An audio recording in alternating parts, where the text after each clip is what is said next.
जय हिंद दोस्तों, नमस्कार। मैं मनीष शर्मा आपके अपने YouTube चैनल MS सरकारी अड्डा में आप सभी का स्वागत करता हूं। दोस्तों, आज आप सभी के लिए एक बहुत ही अच्छी खबर निकल के सामने आ रही है। जो भी अभ्यर्थी या जो भी स्टूडेंट भर्तियों की तैयारी कर रहा है, उन सभी के लिए एक बहुत ही अच्छी वैकेंसी निकल के आई है, जो राजस्थान सरकार के द्वारा, राजस्थान गवर्नमेंट के द्वारा निकाली गई भर्ती है। और उसमें पद भी बहुत ही शानदार हैं, बहुत ही अच्छे पद हैं। और उसमें योग्यता जो मांगी गई है वो भी केवल 8वीं पास मांगी गई है। तो दोस्तों, जुड़े रहिए आप हमारे साथ। इस पूरी वैकेंसी के बारे में, उस पूरी भर्ती प्रक्रिया के बारे में हम आपको इस वीडियो में बताना चाहेंगे। आप अगर इस क्राइटेरिया में आते हो, एलिजिबल हो, तो आप इस फॉर्म को अवश्य भरिए, क्योंकि अभी आपने फायरमैन जो भर्ती में भी तैयारी की है, अपने फिजिकल की सारी तैयारी की है, वो ही सारी चीज़ें उसमें हैं। ज़्यादा कोई हार्ड फिजिकल भी नहीं है। सारी बताऊंगा मैं आपको सारी चीज़ें कि क्या है, क्या प्रोसेस रहेगी, क्या फिजिकल है, क्या उसमें और शारीरिक दक्षता है, क्या कुछ है, कैसी पूरी चयन प्रक्रिया है, वो सारी मैं आपको बताऊंगा। तो वो जो भर्ती निकल के आई है, वो डिटेल बताने से पहले अगर आप हमारे इस चैनल पर नए हैं तो इस चैनल को आप सब्सक्राइब अवश्य कीजिएगा। ये वीडियो पसंद आए तो इसे लाइक और अपने दोस्तों में शेयर कीजिएगा कि इस भर्ती की जानकारी उन तक भी पहुंच सके, वो भी इस फॉर्म को सबमिट कर सकें। तो अब मैं आपको बताने जा रहा हूं दोस्तों, जो भर्ती आई है वो राजस्थान होम गार्ड की भर्ती आई है। राजस्थान होम गार्ड की भर्ती आई है। इसका नोटिफिकेशन कल ही जारी हुआ है। और ये जो भर्ती है वो भी पद भी उसमें अच्छे हैं। जो पद हैं 3800 प्लस उसमें पद हैं। और जो इसकी लास्ट डेट है वो फरवरी में है, 11 फरवरी के समथिंग इसकी लास्ट डेट है। 12 जनवरी से इसके फॉर्म सबमिट होना शुरू होंगे, भरना शुरू होंगे।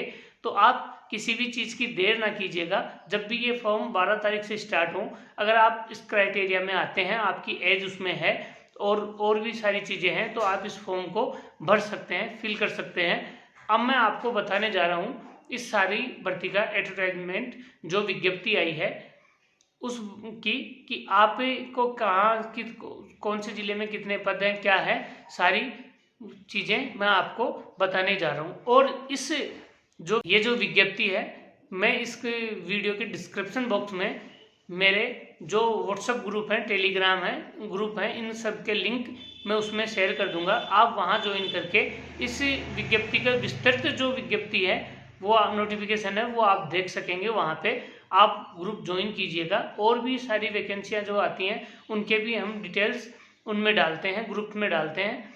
तो आप वहाँ से अपनी सुविधा अनुसार कोई भी भर्ती की बारे में जानकारी पा सकते हैं। तो अब मैं आपको लेके चलता हूँ उस विज्ञप्ति पे कि कितनी क्या पोस्टें हैं, क्या सारे क्राइटेरिया हैं, आप उसको देखेंगे। बहुत ही ये अच्छी भर्ती है दोस्तों।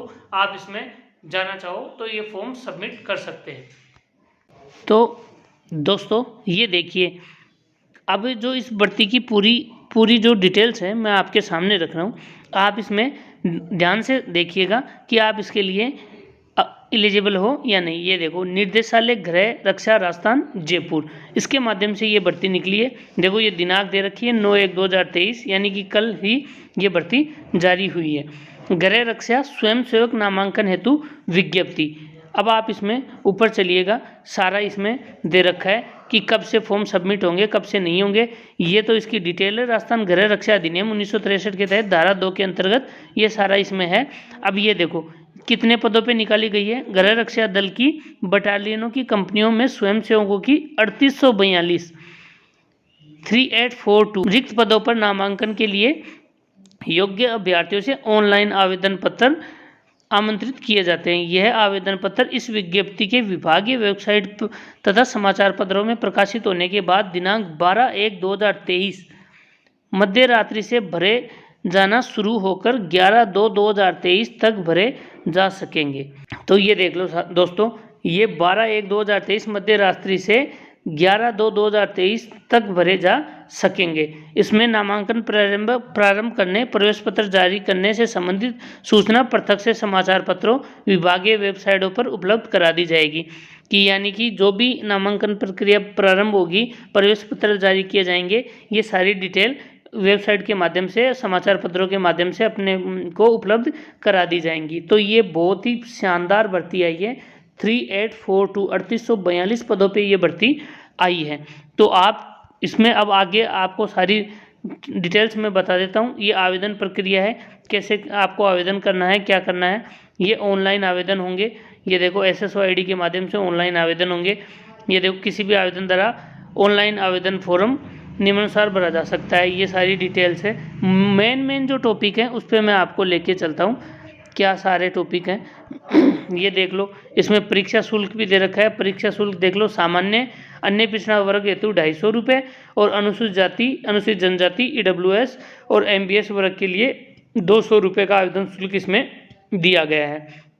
अब ये देख लो, शारीरिक दक्षता प्रवेश, शारीरिक दक्षता परीक्षा प्रवेश पत्र, ये भी आपके देखो इसमें दे रखा है। प्रवेश पत्र ऑनलाइन ही जारी किए जाएंगे, डाक द्वारा या ऑफलाइन ये प्रवेश पत्र नहीं आएंगे। SSO ID के माध्यम से आप इसमें अपने प्रवेश पत्र देख सकते हैं।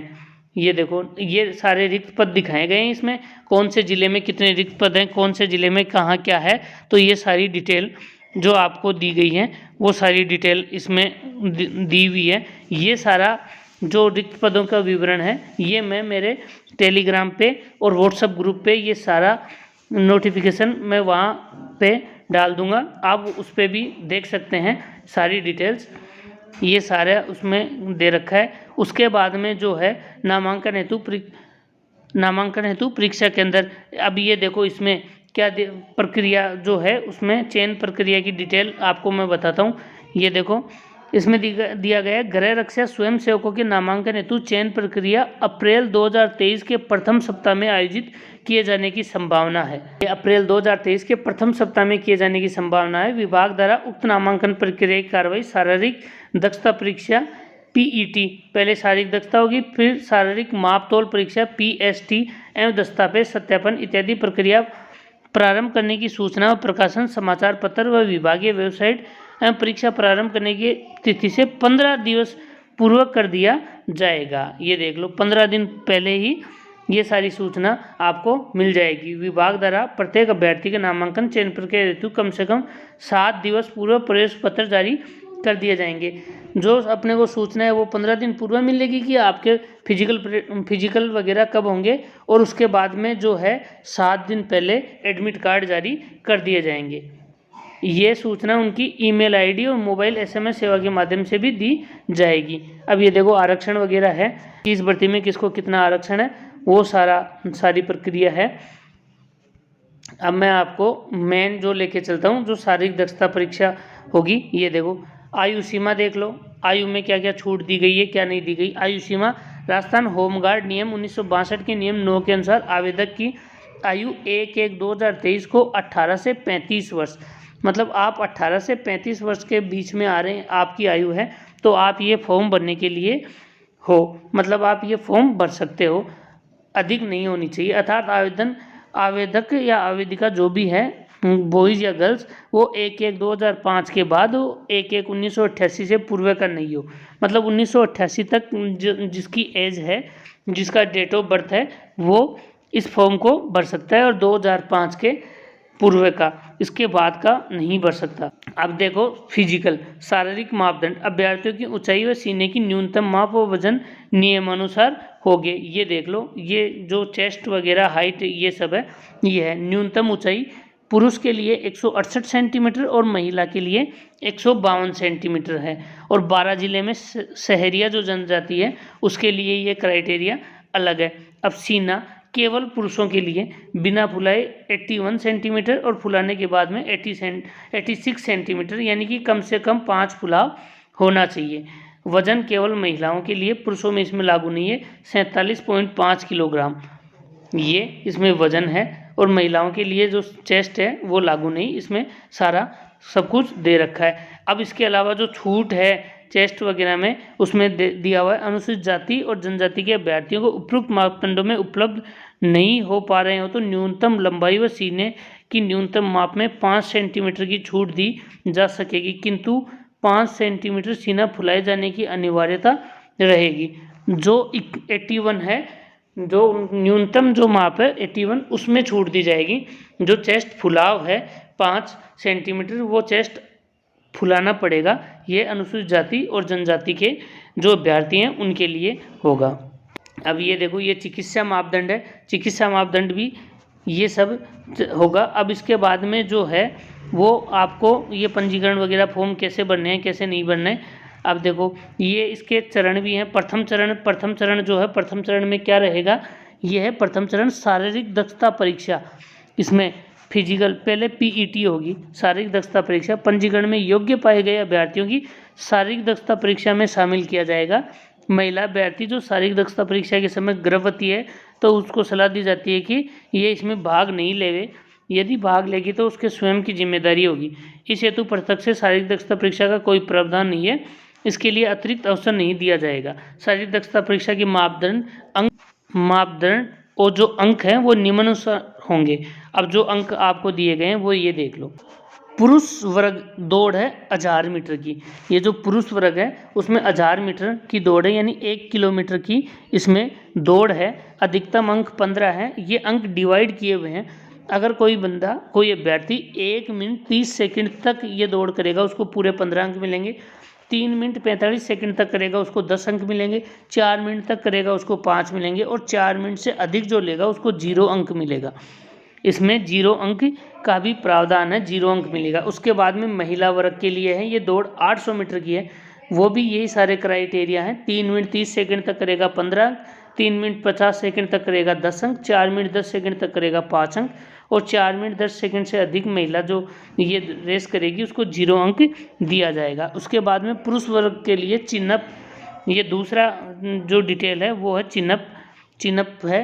पुरुष वर्ग के लिए अधिकतम 10 अंक है। इसमें 10 चिन्हप लगाएगा उसको 10 अंक है, 7 चिन्हप लगाएगा 7 अंक है, 5 चिन्हप लगाएगा 5 अंक है, 5 चिन्हप से कम लगाएगा उसको 0 अंक है। और महिला वर्ग के लिए चिन्हप नहीं है, महिला वर्ग के लिए गोला फेंकना है 4 kg भार का।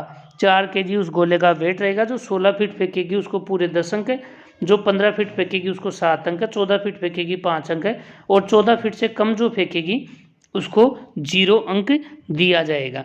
तो ये महिला वर्ग और पुरुष वर्ग के लिए दूसरा जो टॉपिक है फिजिकल का वो ये है। अब इससे आगे, अब ये आप सबके लिए मेन पॉइंट है। मेन इसमें देखो क्या है, शारीरिक दक्षता परीक्षा में दौड़ हेतु केवल एक ही अवसर प्रदान किया जाएगा। शारीरिक दक्षता परीक्षा में कोई अपील दायर करने का अवसर दे नहीं है। शारीरिक दक्षता परीक्षा के अंतर्गत सर्वप्रथम दौड़ का आयोजन किया जाएगा। अगर कोई अभ्यर्थी दौड़ में 0 अंक, देख लो यहाँ आपको सुनने की है, दौड़ में 0 अंक प्राप्त करता है तो उसे अनुत्तीर्ण घोषित कर शारीरिक दक्षता परीक्षा की अन्य प्रतिस्पर्धा और अगले चरण शारीरिक मापदौड़ परीक्षा में शामिल नहीं किया जाएगा। आपने फायरमैन के अभी कुछ दिन पहले, आप में से कई अभ्यर्थियों ने फायरमैन के अभी कुछ दिन पहले फिजिकल दिए होंगे। उसमें ये था अगर आप दौड़ में 0 अंक ला रहे हो तो आपको आगे की प्रोसेस में शामिल कर लिया जाएगा। पर यहाँ पे देखो इन्होंने साफ साफ लिखा हुआ है अगर आप 0 अंक ला रहे हो तो प्रतिस्पर्धा व अगले चरण शारीरिक मापदौड़ में शामिल नहीं किया जाएगा। यानी आपके 0 अंक है तो आप आगे शामिल नहीं होगे। अब ये आगे देख लो, दौड़ द्वितीय चरण शारीरिक मापतौल परीक्षण में असफल रहने पर अभ्यर्थियों को अनुत्तीर्ण घोषित कर शारीरिक दक्षता परीक्षा की अन्य प्रतिस्पर्धा में शामिल नहीं किया जाएगा। जैसे कोई भी चेस्ट में कम रहा, हाइट में कम रहा, वेट में महिला कम रही तो उनको बाहर, यहीं से बाहर कर दिया जाएगा। इसके बाद में देखो द्वितीय चरण शारीरिक मापतौल परीक्षण में सफल पुरुष वर्ग की चिन्हप व महिला वर्ग का गोला फेंक 4 kg शारीरिक दक्षता परीक्षा में शामिल किया जाएगा। शारीरिक दक्षता परीक्षा में सफल घोषित अभ्यर्थियों के प्राप्तांक अंतिम चयन में सम्मिलित किए जाएंगे। जो आपके फिजिकल होंगे उनके नंबर जो आपको दिए जाएंगे वो नंबर आपके अंतिम जो चयन प्रक्रिया होगी उसमें भी सम्मिलित किए जाएंगे। यह इसमें मुख्य है। अब देखो द्वितीय जो चरण है वो भी बहुत ही इम्पोर्टेंट है। द्वितीय चरण शारीरिक मापतौल परीक्षण, बाद में जो आपका पीएसटी होगा शारीरिक मापतौल परीक्षण होगा, ये इस प्रकार रहेगा। मापतौल परीक्षण किया जाएगा। नामांकन बोर्ड पीएसटी में उपस्थित समस्त अभ्यर्थियों का मापतौल से अवगत शारीरिक मापतौल में अयोग्य अभ्यर्थी, जो अभ्यर्थी अयोग्य होगा वो निर्धारित फीस 500 रुपये जमा कराकर शारीरिक मापतौल परीक्षण बोर्ड के अध्यक्ष को एक बार अपील कर सकेगा। अगर किसी को कोई दिक्कत है, किसी को चेस्ट में बाहर कर दिया गया और किसी चीज़ में हाइट में बाहर कर दिया गया, उसको शक है कि मेरा चेस्ट और मेरी हाइट, मेरा वेट पूरा था पर भी मुझे बाहर कर दिया गया, तो वो 500 रुपये जो भी अधिकारी वहाँ माप परीक्षण बोर्ड के अध्यक्ष होंगे उनको 500 रुपये जमा करवा के अपील कर सकेगा। चयन बोर्ड अध्यक्ष व राजकीय चिकित्सा की उपस्थिति में पुनः उक्त अभ्यर्थियों का परीक्षण किया जाएगा। अब आगे है तृतीय चरण विशेष योग्यता। इसमें जो है तृतीय चरण भी है विशेष योग्यता। अगर आपके पास कोई डिप्लोमा वगैरह है तो उसके भी अंक निर्धारित हैं, ये भी आप देख लीजिए। नेशनल, अगर आप एनसीसी किए हुए हैं तो 6 अंक हैं, अलग अलग हैं। ए प्रमाण पत्र के 2 और बी के 4 और सी के 6। अगर आपने RKCL कंप्यूटर का RSC IT का कोर्स किया हुआ है और भी कोई कोर्स किए हुए हैं तो 4 अंक हैं। उसके अलावा अगर आपने ITI की हुई है किसी भी, ये जो ट्रेड दे रखी हैं fitter, plumber, welding, motor car, ये सब तो 3 अंक यहाँ मिलेंगे। उसके बाद में अगर आप खेल से हैं तो 4 अंक आपको मिलेंगे।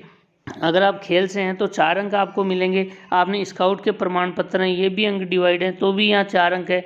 आपके पास हल्का भारी मोटर वाहन चालक, ये अगर आपके पास हेवी लाइसेंस और ये हैं तो भी आपको 4 अंक मिलेंगे। अब ये देख लो, विशेष योग्य हेतु देय अंकों के संदर्भ में स्पष्ट किया जाता है कि किसी भी अभ्यर्थी के विशेष योग्यता हेतु अधिकतम अंकों का कुल योग 20 अंकों से अधिक नहीं होगा। इस प्रकार उपयुक्त श्रेणी में अधिकतम अंक वाले प्रमाण पत्र अंक ही गणनीय होंगे। 20 अंक ही इसमें अधिकतम दिए जाएंगे। और आगे एक चरण और है, चतुर्थ चरण जो है वो इस प्रकार है। चतुर्थ चरण मौखिक व्यक्तिगत परीक्षण। जो मौखिक व्यक्तिगत परीक्षण है यानी कि आपका इंटरव्यू मान के चलो, ये अधिकतम 5 अंक का होगा। ये मौखिक व्यक्तिगत परीक्षण इंटरव्यू टाइप में होगा। अब नामांकन परीक्षा हेतु अंक गणना, ये 50 अंक टोटल हैं। ये इस प्रकार है, शारीरिक दक्षता परीक्षा 25 अंक की है, विशेष योग्यता 20 अंक की है, मौखिक व्यक्तिगत परीक्षण 5 अंक का है। ये टोटल 50 अंक का आपका जो है वो फिजिकल और जो भी ये प्रोसेस है, आपके पास कोई डिग्री डिप्लोमा वो है, ये सारे 50 अंक के होंगे। और ये सब जब आपकी अंतिम चयन प्रक्रिया होगी उसमें ये मान्य होंगे। उसके बाद में चयन सूची आएगी, मेरिट आएगी, उसके बाद में आपका मेडिकल होगा जो ऊपर दिया हुआ है, उसके बाद में प्रमाण पत्र और चरित्र सत्यापन, ये सब होंगे। इन सब के द्वारा आपको सारी डिटेल जारी कर दी जाएगी। तो दोस्तों, यह आपके लिए बहुत ही सुनहरा मौका है होम गार्ड में जाने का। होम गार्ड में जाने का ये बहुत ही सुनहरा आपके लिए मौका है। आप इसको, इस पूरी डिटेल आप देखिए, और अगर आप इसमें हो कि आप भर सकते हो, इस सारे क्राइटेरिया के अंदर आ रहे हो, तो आप ये फॉर्म सबमिट कीजिए। जल्दी ही इनकी और भी डिटेल कुछ आएगी। फॉर्म जब भी भरने शुरू होंगे मैं एक वीडियो के माध्यम से आपको और ये डिटेल बता दूंगा। जय हिंद दोस्तों, मिलते हैं नए वीडियो के साथ।